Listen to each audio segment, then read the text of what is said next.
just a quiet, nice, older man. Very, very nice. Very good looking. Just quiet.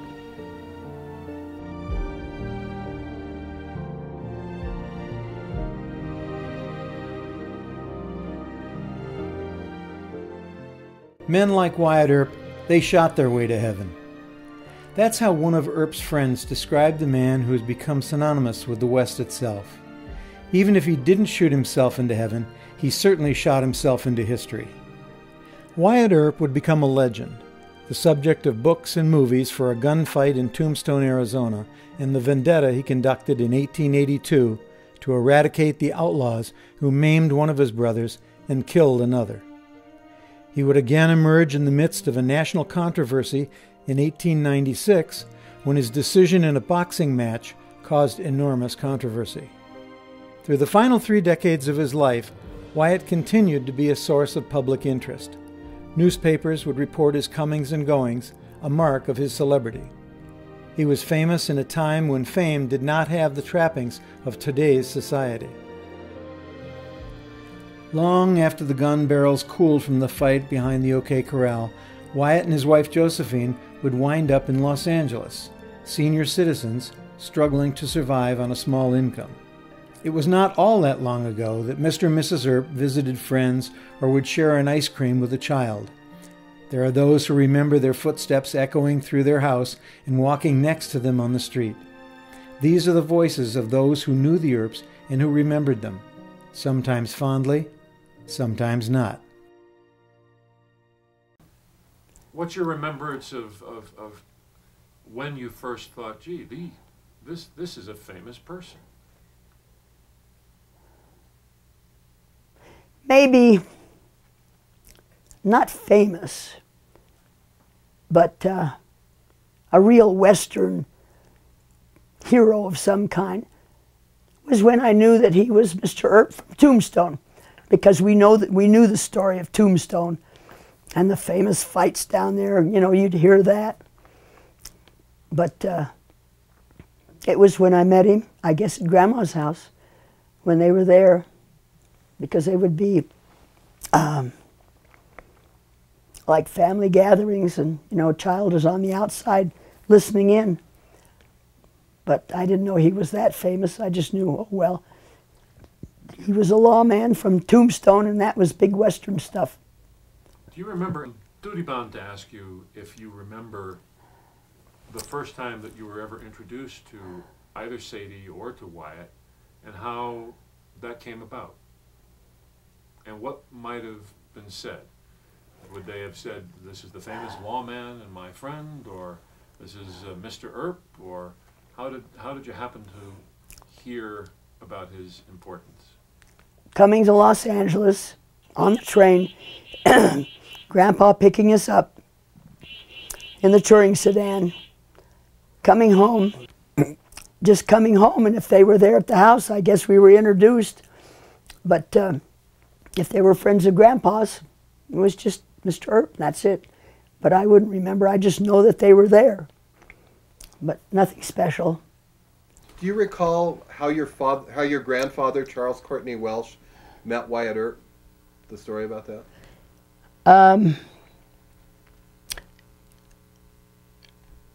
Out in the desert, somewhere around Blythe, evidently Wyatt had come through, or Mr. Earp, I never called him Wyatt,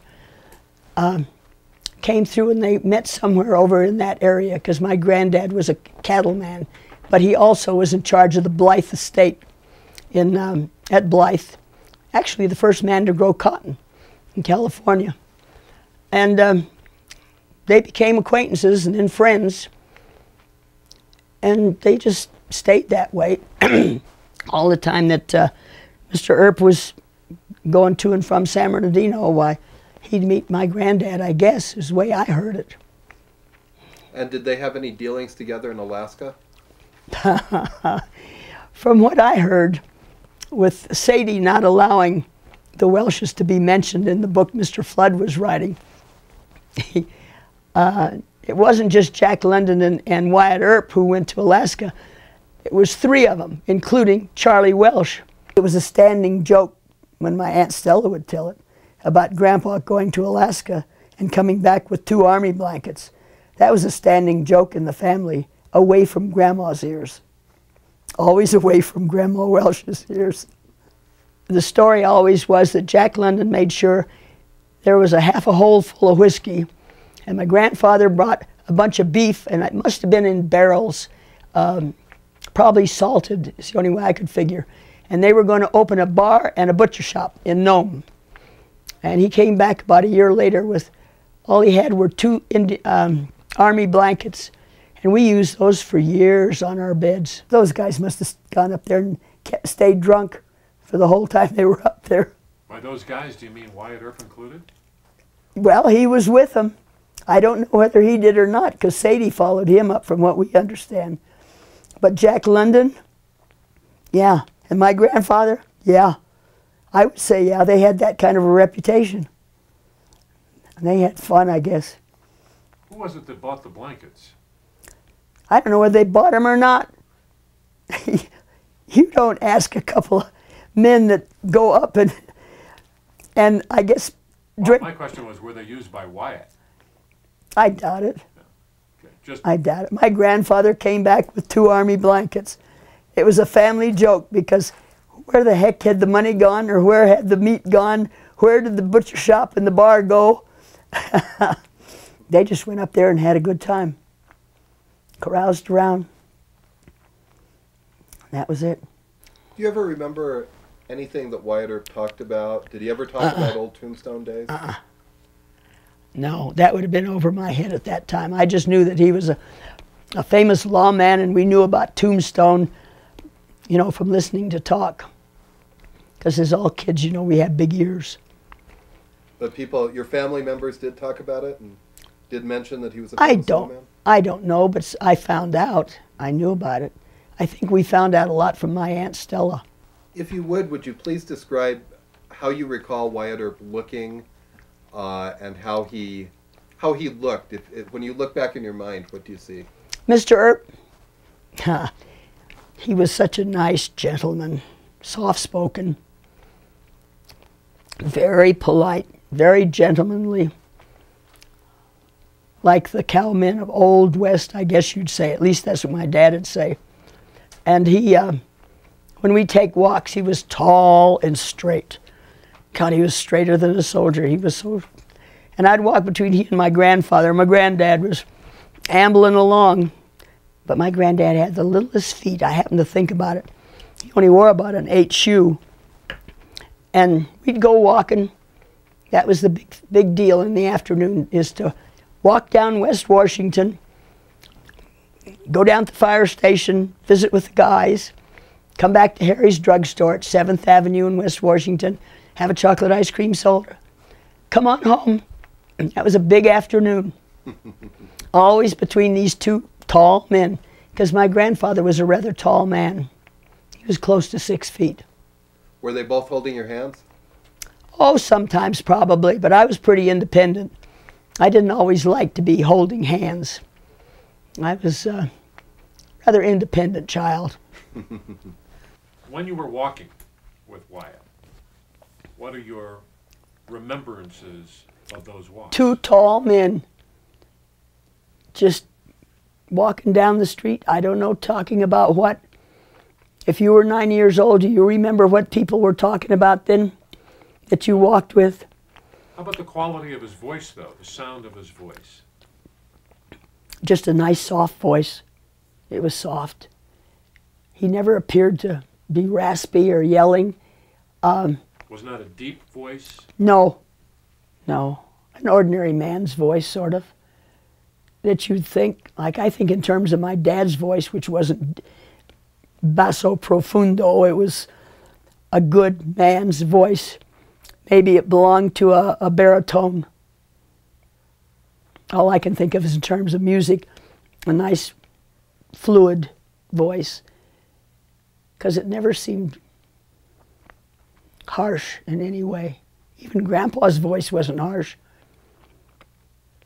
What kind of a sense of what a man he was did you have from just spending an hour, 45 minutes or an hour with him every day? Like I told you, a very nice, nice man. He was the kind that you didn't mind being around, even as a little old kid. He was just nice. It's the only word I can use. He's nice. And I don't mean that tritely. Sort of a kindly person.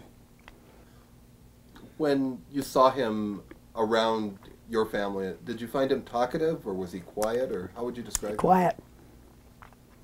Quiet. How could you be talkative around my Aunt Stella and my grandmother? And my Aunt Grace? But he evidently was amused by him, because I know he liked Aunt Stella, and she was witty. He thoroughly enjoyed being around her. I mean, this time I told you he was straight as a die. He always looked like he had a rod up his back, just absolutely head up, straight. Even like that picture they took of him later on where he has that big, beautiful white mustachio. Yeah, he was... and they both walked very slowly. They had to. I didn't have legs that long, but I was tall for my age, I guess. But no, he was straight. Well, he and my grandpa seemed to be about the same height, and Grandpa was close to 6 foot. My grandfather was tall. I remember that. We seem to remember Wyatt, and we see him in pictures, always dressed with a coat and tie. Mm-hmm. When he walked, what's your remembrance? Coat and tie. Coat and tie. Coat and tie. Hat? Yeah, yeah. The both of them with their cattleman's hats on. Yes. Must have been hot as Hades, walking with a tie and a shirt and a jacket. I don't think so. Not in Los Angeles, because in those days there were very few buildings going out toward Culver City. So you always had an ocean breeze that seemed to come right up West Washington, and it was always cool in Los Angeles. Later on, with all the buildings and all the pavement, all the crud and corruption that took place there, then it became warmer. But at Grandma's house, there was always a beautiful cool breeze, and that house was cool. The street was cool. It was just cool. It was beautiful. And at night, sometimes the fog would roll halfway in and get past Culver City. Because, see, West Washington goes through Culver City and past MGM Studio, right in the front. So there'd be fog, be cool. Do you remember, did Wyatt have chocolate ice cream sundaes too? I have no idea. I just know all three of us would be at the counter. And Harry, the pharmacist there, always was visiting. But you know, what does a 9-year-old remember of conversations or what they had? But see, chocolate ice cream soda to this day is my favorite confection at a soda fountain. Did you find him to be boastful? Did he go around bragging? No, or did you find him... no. Never heard him do anything like that. Did he ever complain about Sadie not being home and not being there to make his lunches? Not to my knowledge. Not to my knowledge. I wouldn't...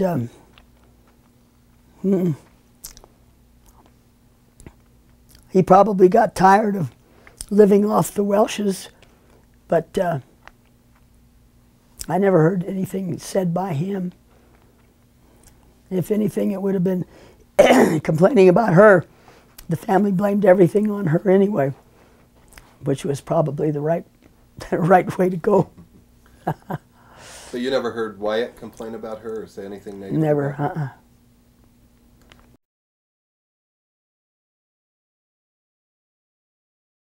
Would you describe Sadie and how, when you think back on her, how did she look?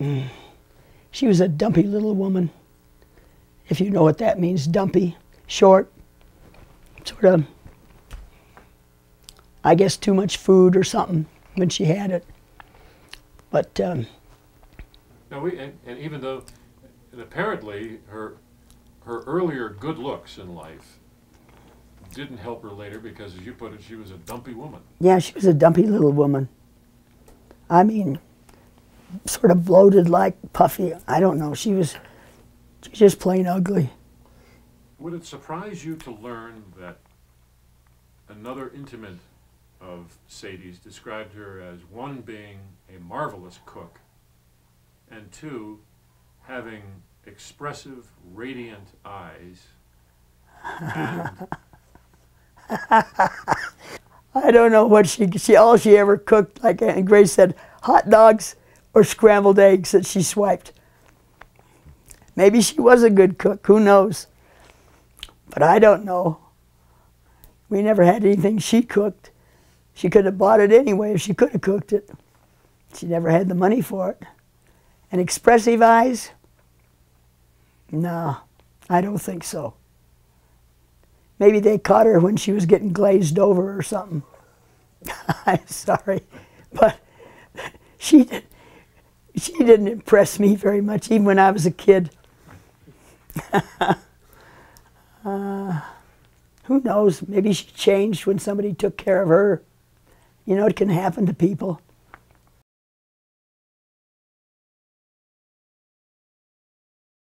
Do you remember if any of Wyatt's friends came to visit, or did you ever see any of his friends? I remember vaguely Mr. Floyd, who was trying to write the book, but very vaguely, because we didn't interfere when somebody came to visit him. Even the family didn't. Grandma would go in her little bedroom there and sit in her rocking chair, which I have in this other room, and do her crocheting. And everybody would sort of disappear to the little hallway or to the kitchen and leave him to his privacy of visiting or whatever he was doing, Mr. Floyd. you mean Mr. Flood? Flood, yeah. Flood, Mr. Flood. Did Sadie ever have any visitors? Her sister. Other than her sister? Her sister is the only person that ever came looking for her. She never, to my knowledge, ever brought anybody home or had any friends that came over. Mm-mm. No, it was pretty sad, I guess. I guess she chased Wyatt all over the place, trying to keep up. But she had this funny, reedy little voice that went through her nose, and she was, oh, Tina, I know, Christine, you're there. Oh, I know, Alma, you're there. No, she wasn't very well liked in the family, because she was, well, she took all the money that her sister would send her once a month and go gambling. Did you like Mrs. Lenhart? Mrs. Lenhart, she was such a lady, so elegant looking. She'd come, hello, Mrs. Welsh, you know. My grandmother would greet her, and then my grandmother would fix tea, and oh boy, I always got to have tea with the grown-ups. I'd listen to the conversations, but I don't remember them, except that she'd be asking about how Sadie was and how Wyatt was, but mostly how Sadie. Poor thing, I don't think she ever got to see Sadie. Well, Sadie was gone all the time, anytime she found a poker game. I mean, she was really a compulsive gambler. And yet she insisted that Wyatt gambled. Well, he was ordinary, I guess, gambler. You know, like the old men of those days, just enough and not too much. But not Sadie. I don't think she ever had a cent to her name, and she always looked dowdy, sort of dirty. They say that Sadie always dressed in black. Is that your remembrance of her, always in black, with a little fur, maybe once in a while, a little fox fur around her collar? I never saw her in black. How did she dress when you saw her? Oh, I can just vaguely remember sort of flowery stuff. You know, the old-fashioned chiffon, like I can remember a dress like that, looked like a sack tied in the middle. That's the only thing I ever remember seeing her in. Probably earth tones or pale pinks and tans, that type of thing. That's the only thing I ever remember. Tina, there's a sense that, on Sadie, to go back to Sadie for a moment, that when she was away, she was truly gambling, as you've said earlier, but that she went to the racetrack. And there are some other remembrances from people who knew her a little later that she would go off to the racetrack. Now, did you and your family have a sense that she was at a racetrack or at a gambling hall or a poker game? Or What was the sentence? Only the poker game, because Uncle Pat witnessed us. Period. I don't remember ever hearing about a racetrack. But we knew she went to San Bernardino. How she could get to a racetrack with no money, and the streetcars didn't go there. Where was the racetrack? We didn't have any then. Santa Anita and... Santa Anita didn't come in until way late in the 30s. Well, there's a lot of talk about her losing at gambling. Did you ever remember a time when she seemed to win? No, because she was so dumb. She didn't know how to play poker. No. How'd you know she was so dumb? Because she came back with nothing. The only thing that she was smart about was she bought a round-trip ticket on the big red car. And she could get back home, and they weren't expensive in those days. But she'd come back and she'd be broke. She'd go gambling over in San Bernardino. There was a hotel over there that had a gambling room in the back, and she'd play poker. And they'd just take her money away from her. It's a good thing she always bought a two-way ticket, you know, on the big red cars that came in at 6th and Main Street in Los Angeles, because that way she could get home. But she never had enough money for food when they lived at Grandma's house. So my aunt used to go down and count the eggs. There'd be a couple missing. So that was Sadie to us. When she was out, he was sick. I guess he stayed in his chair or he went to bed. And when he was at Grandma's house, he'd come downstairs, but we'd take our walk. But I know he would sit in the front room with Grandpa.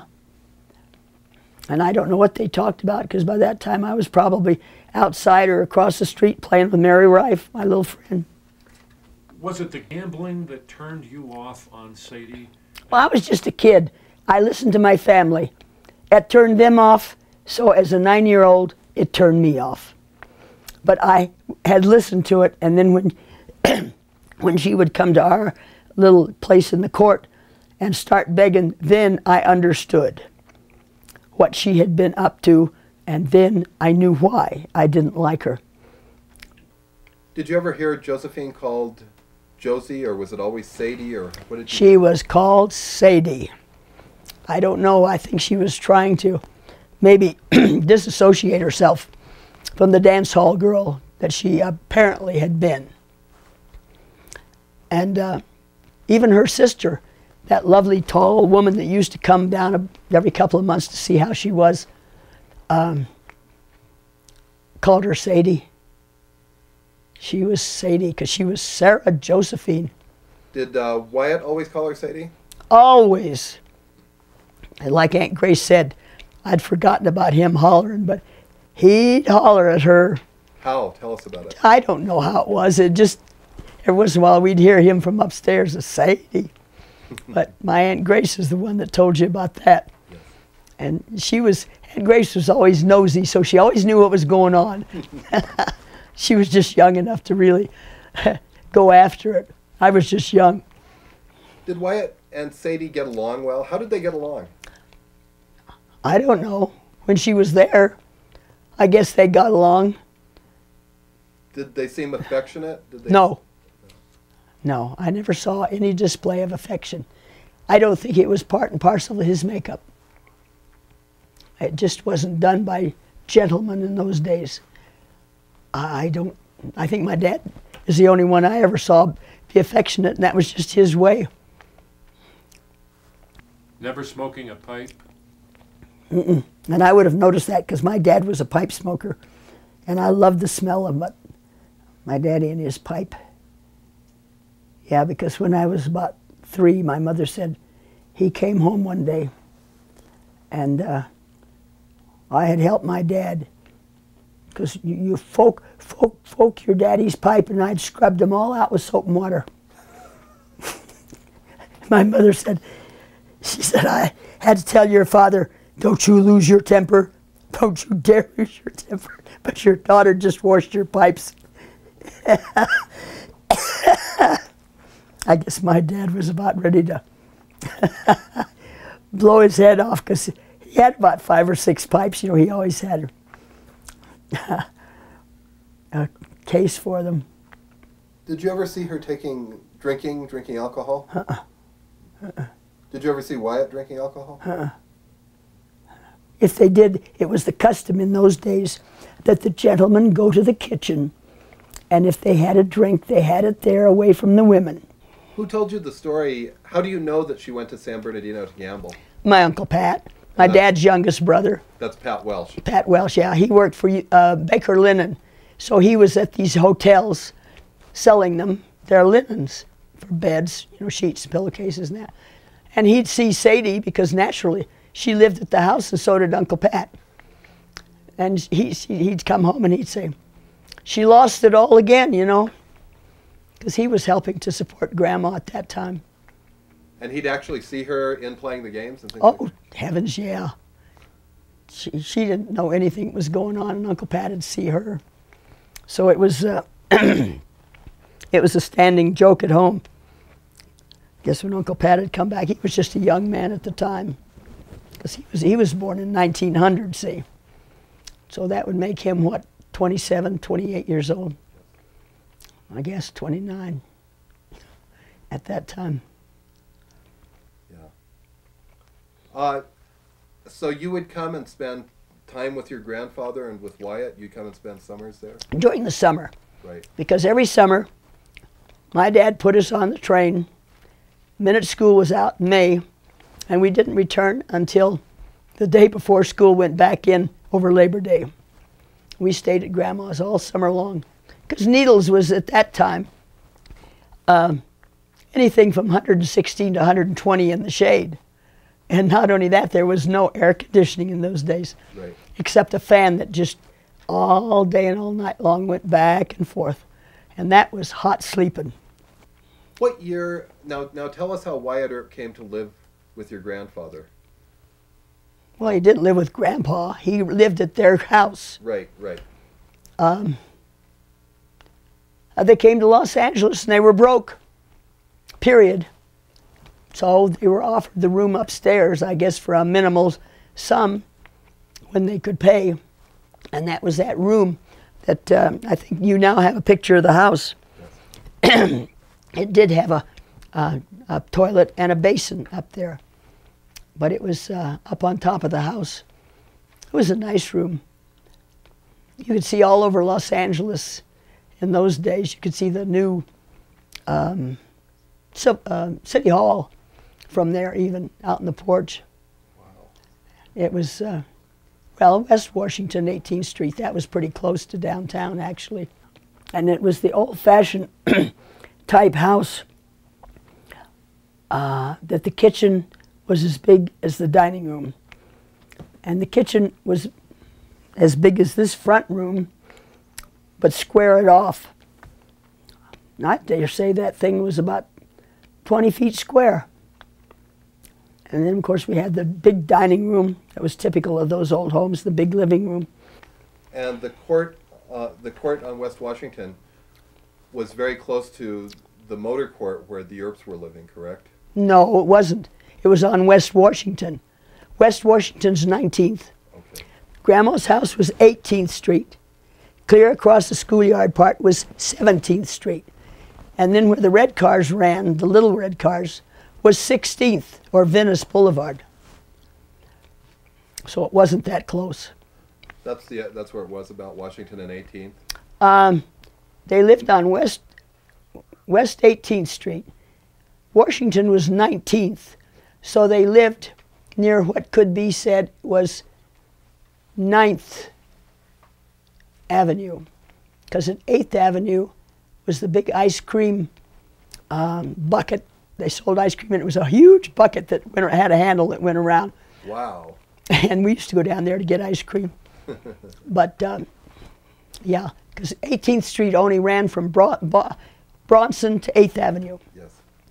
And the same way with 17th Street, because finally, when the Earps moved out of the upstairs, they lived on 17th, right out the front door of Mount Vernon Junior High on 17th. And 17th only ran from, about what would have been 8th Avenue, not quite to Bronson. There were a lot of short streets in there.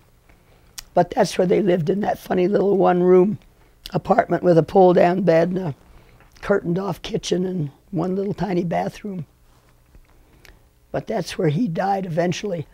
Yes. Was there at that place.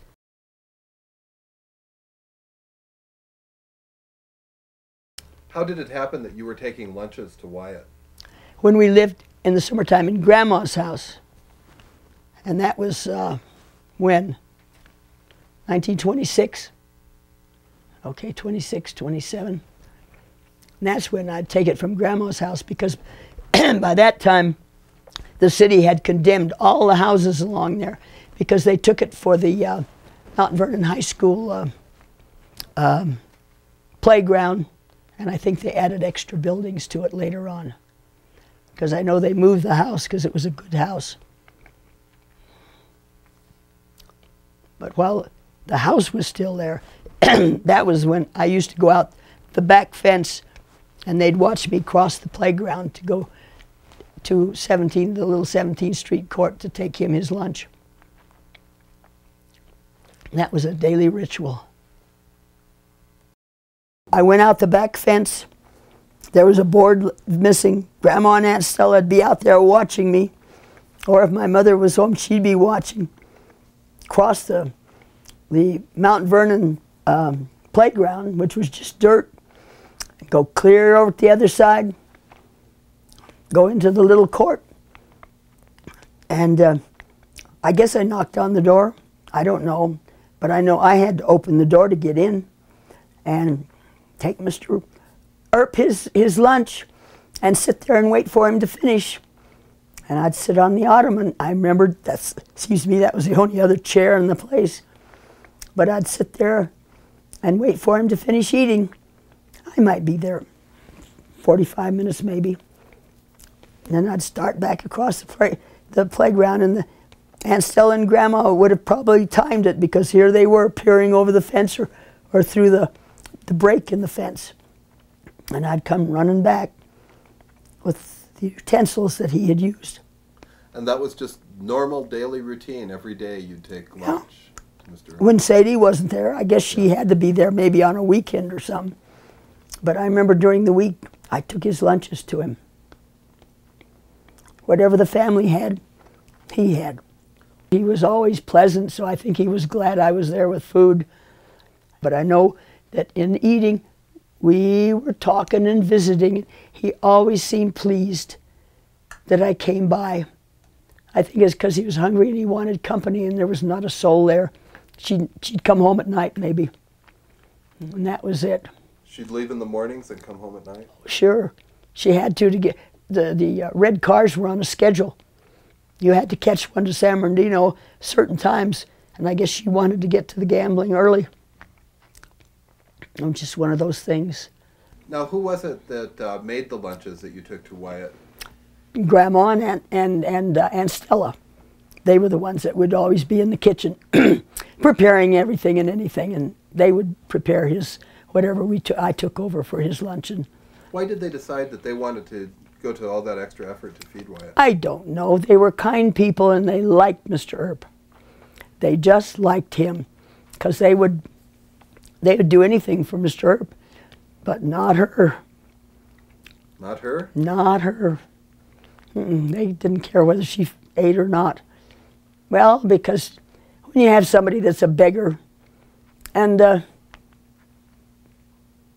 gets money from her sister and doesn't save it or doesn't buy food with it or pay rent with it or try to help Mr. Earp, just goes off to gamble and stays till she's out of money.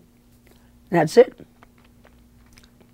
And according to Uncle Pat, it only took one day for her to get rid of the money that her sister would send her. Really? Exactly. Do you recall anything else Uncle Pat said about that? He used to just come home and say, well, Sadie's at it again. She'll come home broke. You better hide the eggs. That's, something like that would happen. How did he greet you when you'd come? I don't know. I guess I knocked on the door. I was a polite child. I was raised that way. But he was always Seems to me he was always sitting in that chair with that ottoman. Because I know when I'd bring him his lunch, why, I'd sit on that ottoman and he'd have a tray or something in his lap to eat whatever I brought. Sometimes it might be a pan that was covered that had soup in it, and I'd have to be very careful going down. Did he stand when you came in? He was sick. He didn't do anything at that time. No. But he was a very polite man. I guess he would have if he could, but he was extremely ill when he was there. It was like when he was at Grandma's house. I think he only came down once a day for his walk. He and Grandpa, because Grandpa was sick at the time too. I've forgotten what my granddad had. Parkinson's? No. Something.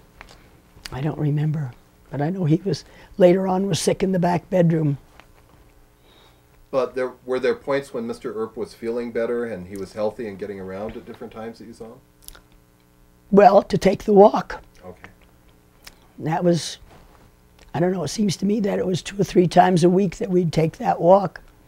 And that was in the summertime while I was there with my mother and later on with my baby sister who was born in 23. 1921 to 2, yeah.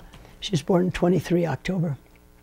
Just to go back for a second to the lunches that you brought over, you said occasionally it would be soup or whatever the meal that your family had.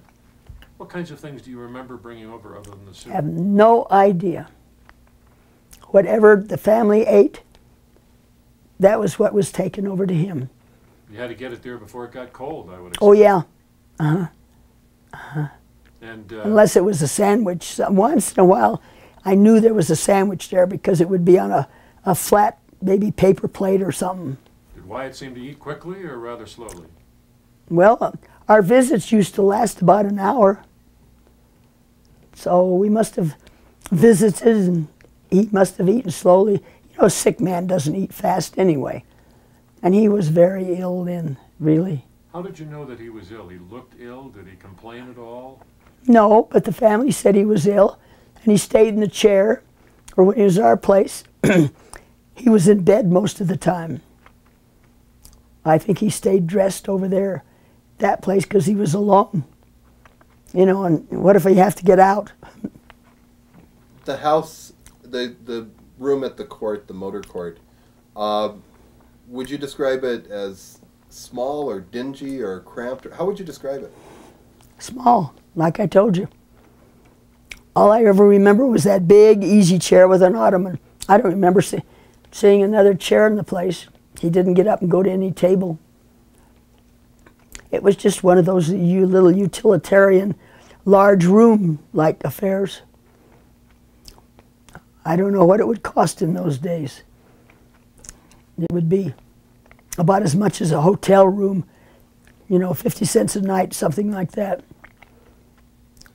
Because I remember it was dark. It was dark. Now, it could have been because of him being sick and keeping the curtains pulled.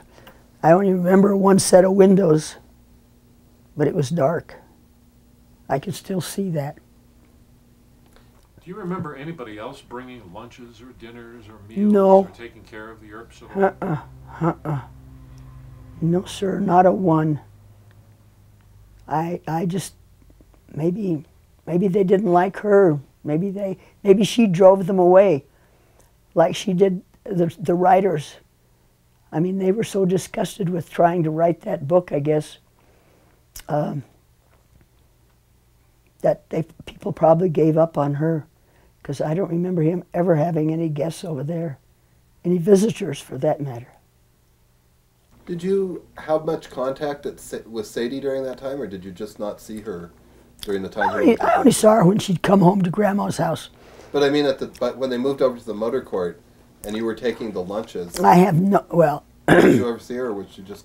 No, she wasn't there. That's why I was taking lunch. Right.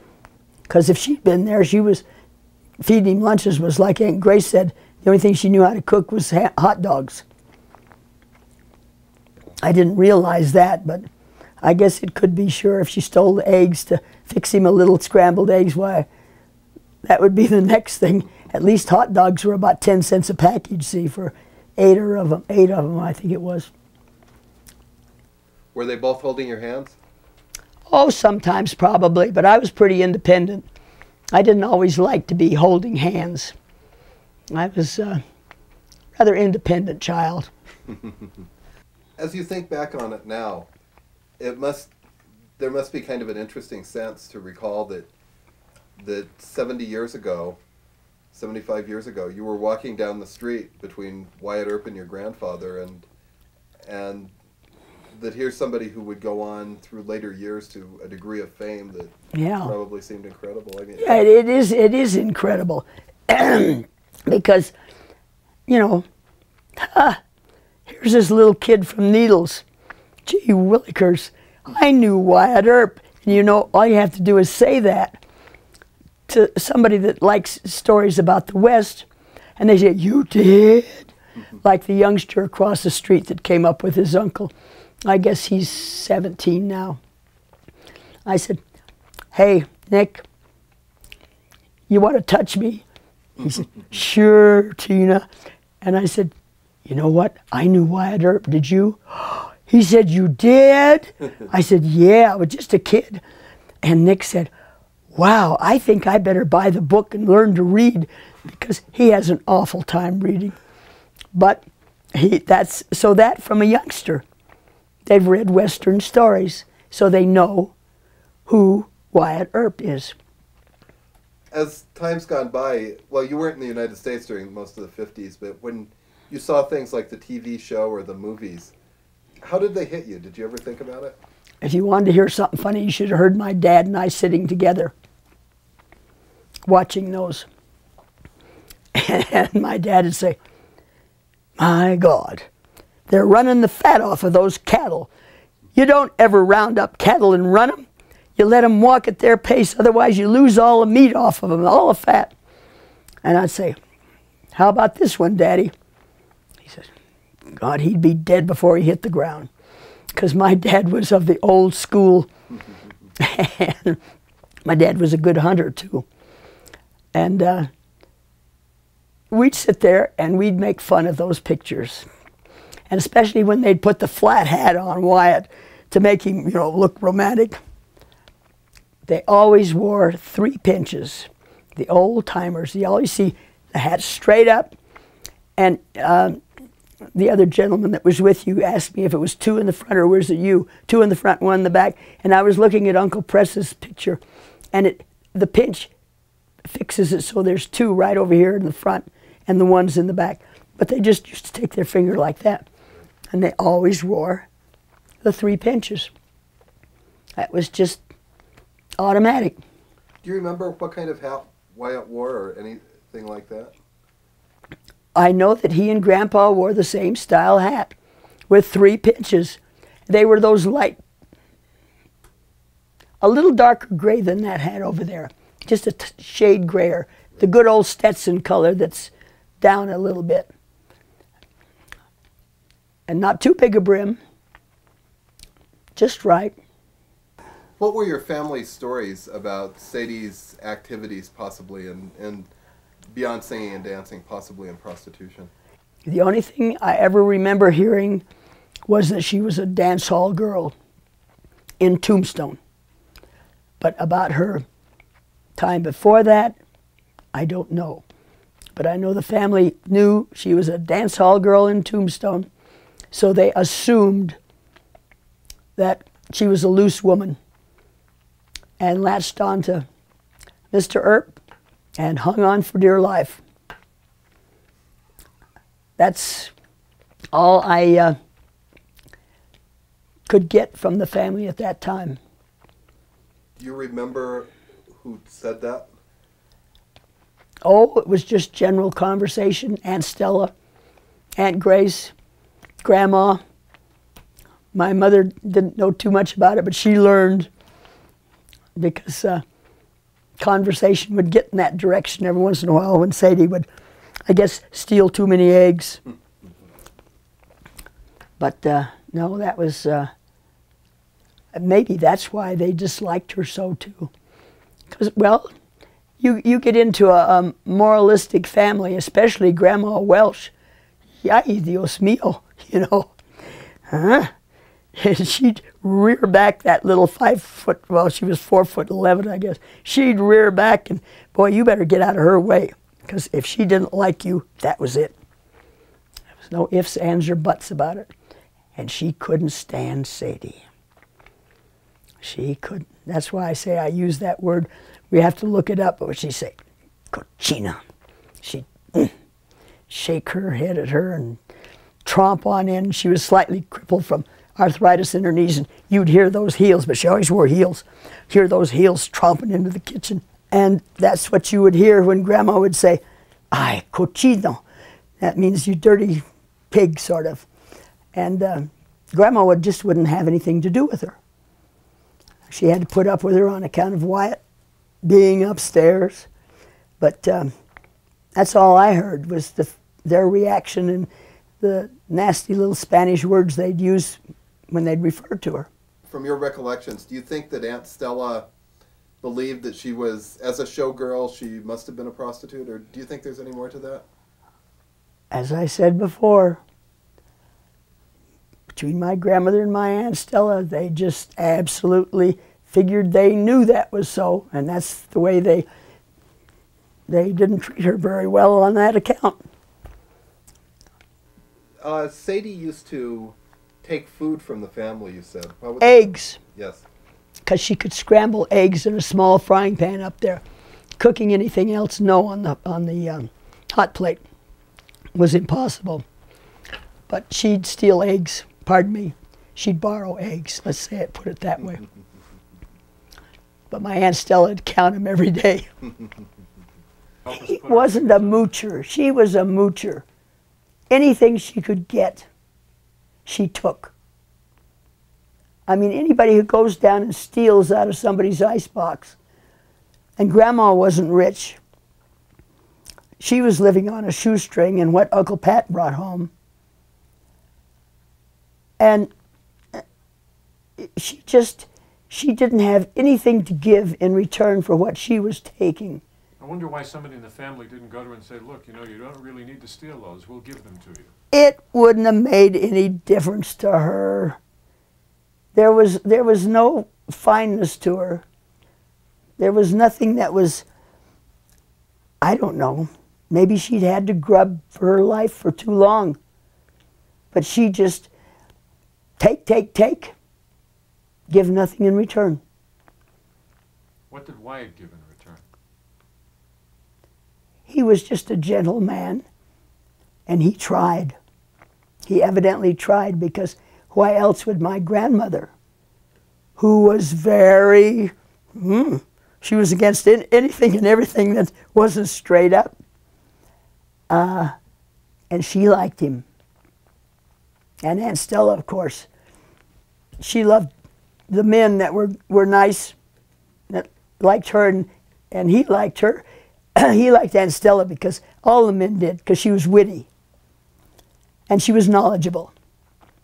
She could talk about a lot of subjects, but not Sadie. I don't know. I never remember hearing a conversation except that whiny little voice that she had, not talking about anything in particular. Was she snippy and rude to people? No. I don't guess she was rude. Just her whole makeup was obnoxious, sort of crude. That's the only thing that's the only way I can describe it. Well, you're a man. If you had a clinging vine that you couldn't get away from, what would you do? She was clinging? You'd be, oh. How do you think she'd run downstairs to make sure that he was writing that Wyatt Earp was a hero? He was a real good lawman. You can't write this about him because of something or other. I don't know. Go back in the stories that you've written, and maybe he was bad for 5 minutes or something like that. Or she just wasn't liked because there was nothing she contributed to people I don't know, your reaction to her. Our reaction to her was, oh, why didn't she go away? You know? But if you were a man, I guess she was clinging so hard, he couldn't get away from her. You think he tried? I don't know whether he did or not. I really wouldn't know. But if he did, he sure didn't succeed. That's the thing. Yet at the end, she was willing to go away for half days at a time, or nearly full days. Oh yes, but he was stuck in that room, or he was stuck in the little apartment thing. He couldn't go anyplace because they had no car. He was too ill to negotiate a streetcar. Did you ever see him drive a car? No. If they did go any place in a car, it would have been with Grandpa, because Grandpa Welsh had a touring sedan until he got so sick he couldn't drive. Did you see Sadie ever ride in a car or anything like that? No. No. Do you think the family disliked Sadie because she didn't care enough about Wyatt? No, I think they just didn't like her because of her. She just, to them, she just wasn't worth caring about. And I can understand it. Because anybody that comes around begging at somebody's door to be let in, and she knows that my mother was, you know, in those days minimum wages, $16 a week to support 2 children and to have food enough for them. They had no sympathy for him. And after Wyatt passed away, did Sadie come to visit? Oh, yeah. I guess the first time I remember Sadie Earp visiting, so-called, we lived at on Arlington, just 2 blocks from West Washington. It would have been north. And 1669 2/3 South Arlington. That was the address. In those courts, you know, they had 1/3 and 2/3 and all. And they had just all one line, one building. But they had those French windows that went clear to the floor. Well, Sadie could see in. And she'd come along there just at dinner time, because she didn't have enough money to eat, I guess. And that's when she'd say, "Oh, Alma, I know you're in there, you and Christine. I know you're in." We'd hear that. Man, we'd head for the little tiny bedroom, because at least it had a bedspread that went to the floor. We'd get down there behind the bedspread and the bed, because if she looked in, she couldn't see us. If she looked in the front room, she could see us. It only had the 2 rooms and a little breakfast nook and kitchen and a little bathroom and back porch. So we'd stay there until Sadie'd get tired of trying to see us or trying to get in. So we'd have dinner a little later, because I was in high school when we lived there at Arlington, and my sister was going up to St. Paul's. Do you ever remember Sadie coming in and thanking any member of your family for the Are you help? kidding? If she showed up, I don't remember her thanking anybody for anything. No, I don't. I just, Did you ever run into her again after Wyatt died in the later years? yeah, that was when she would come over to Arlington and try to get something to eat from my mother and us, at 1669 2/3 South Arlington. And that was after Mr. Earp had died. Because, see, that was, we lived there in 1933. And at that time, you just saw her occasionally? Was that it? When she'd try to get the house to get something to eat, she'd come around peeking in the windows trying to find us so she could mooch some food. And that's when we'd see her. And it had to be 33. Because when we lived on Arlington, I was a junior in high school. Yeah, I was a junior in high school. So it had to be either 32 September, 33. But it was usually halfway decent weather when she'd show up. And what would she do? Would she bang on the doors? Yeah, she'd be wiggling the screen and saying, Alma, Christy, I know you're in there. I just know you're in there. And she'd go past the little hedge and peek in the window and try to see us, and that's when we'd be down behind the bed. Because in the front room she could see in there, because all it was, you know, a little couch and a couple of chairs and a pull-down bed that my mother used in that room. But you know, we'd run for that bedroom, get on the floor, stay there till she'd leave. It leaves such a lasting image, the concept of Mrs. Wyatt Earp knocking on the door and the whole family running to hide behind the bed so they wouldn't have to feed her. It's such a remarkable image. Well, it's the truth. It's the truth. Did Elena tell you that too? Yeah. For a little kid. But she thought that was fun to hide behind the bed. You know, what do you do with a little old kid? She'd run. We'd all be on the floor there. Shh, be quiet. Till Sadie goes. Poor thing. I don't know. I just don't know about her. But anyway, she kept this up for a whole year until we don't know where she went. And we, frankly, could have cared less. Did she come often and try and get in? Oh, Lord. Every 2 or 3 times a week she'd be moseying around there trying to get a free meal. So see, she was still trying to be a hanger-on because she thought she had an in with the Welsh family. But you never saw her again after that? After those years, that year in there. So I have no idea where she went. Do you remember had she changed after Wyatt's death? Was there a difference? To us, she didn't change.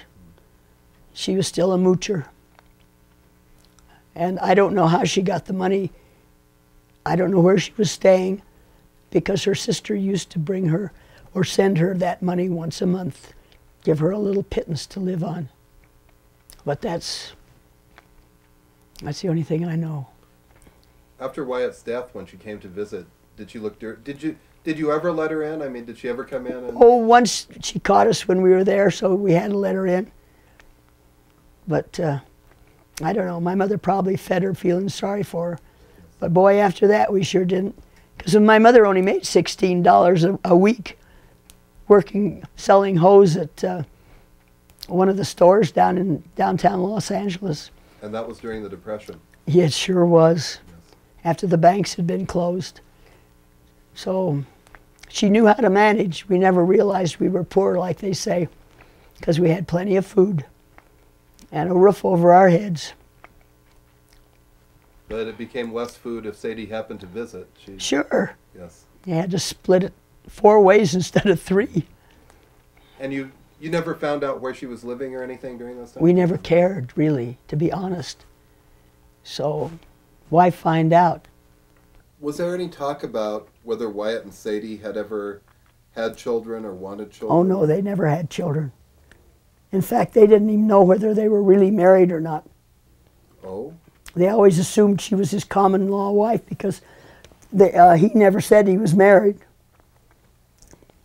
So she could have been a common-law wife, and they never, to my knowledge, just in talking or listening to him,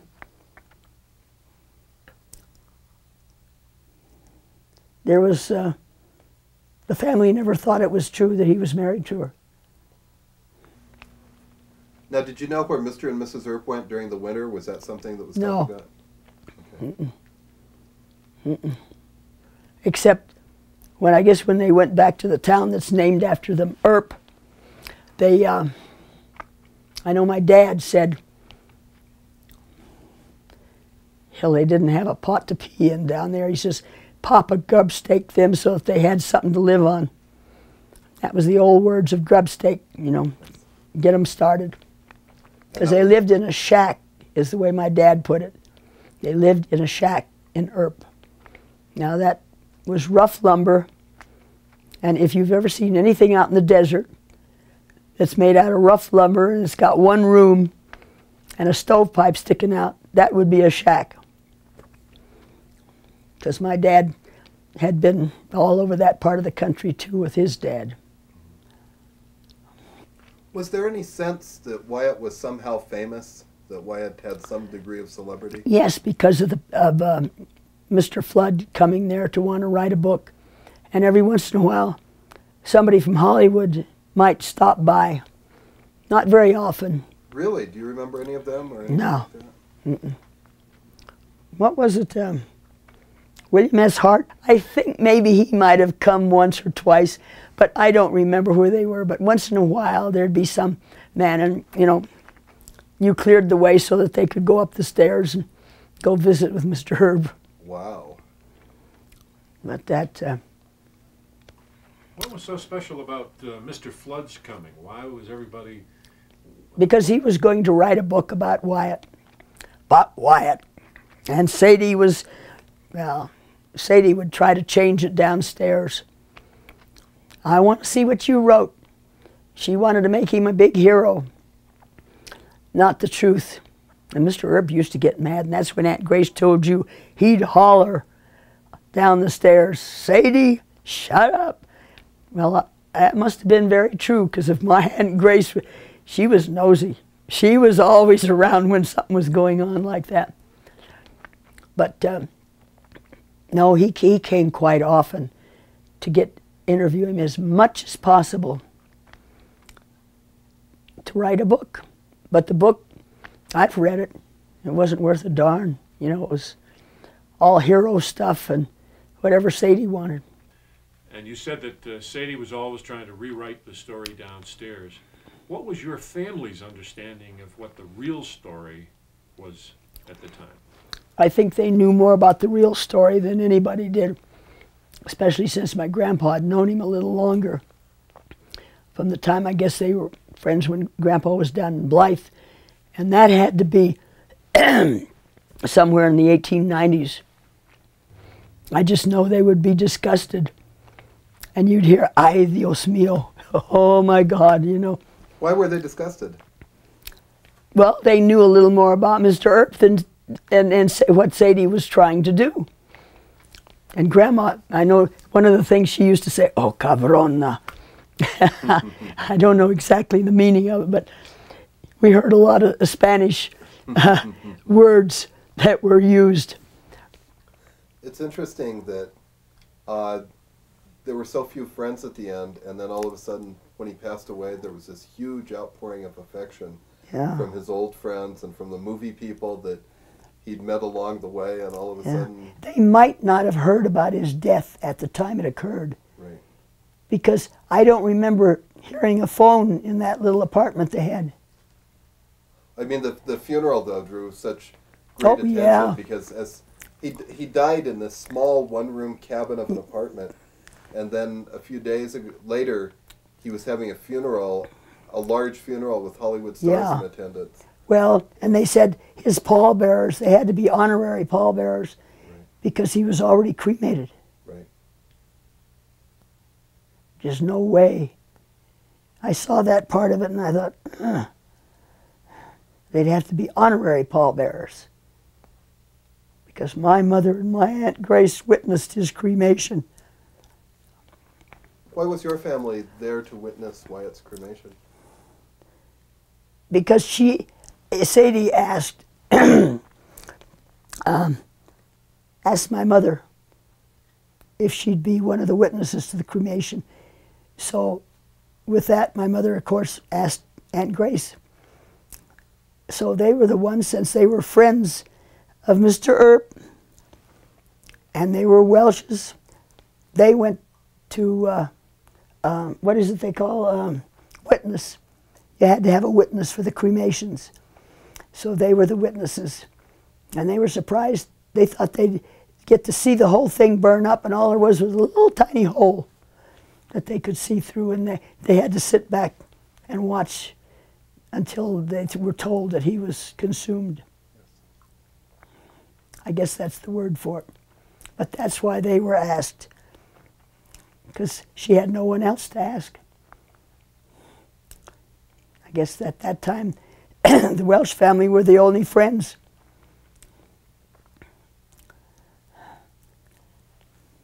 But in that one book of Mr. Lake's, he died in his mansion in Los Angeles. I'll never forget that line. And I thought, yeah, 17th Street, 17th Avenue.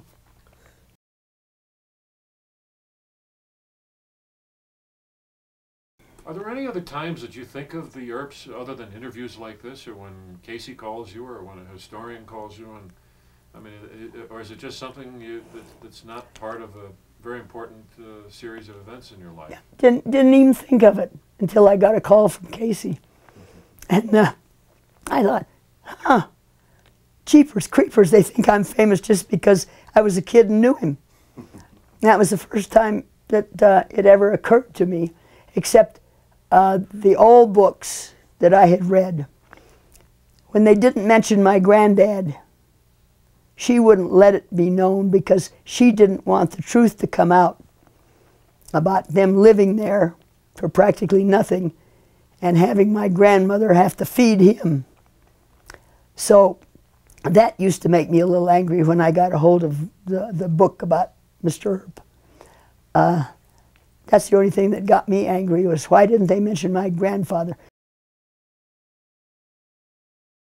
If you were asked to describe your moments, your time with Wyatt Earp in 40 seconds or less, how would you do that? Just a quiet, nice, older man. Very, very nice. Very good looking, just quiet. I evidently enjoyed taking his lunch to him, because I don't ever remember disliking that chore. So that's all I could say. It was quiet visits. That's it.